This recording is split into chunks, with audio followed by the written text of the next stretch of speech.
আল্লাহ বলছেন যে ইয়া ইবনা আদম, হে আদমের সন্তানরা, ইন্নাকা মা দাআউতানি ওয়া রাজাউতানি গফারতু লাক,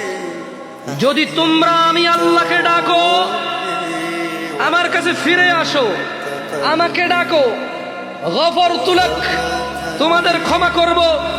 আলা মা কানা ফীকা ওয়ালা উবালি, ও আদমের ছেলেমেয়েরা, আলা মা কানা ফীকা ওয়ালা উবালি, যদি আমাকে ডাকো আর ফিরে আসো আমার আল্লাহর কাছে, তোমার গুনাহ যাই হোক না কেন আমি ক্ষমা করব। ইয়া ইবনে আদম, হে আদমের সন্তানরা, লাউ বালাগাত যুনুবুকা আনানাস সামা, যদি তোমাদের গুনাহ আসমানের মেঘমালা পর্যন্ত পৌঁছায়, সুম্মা ইস্তাগফারতানি,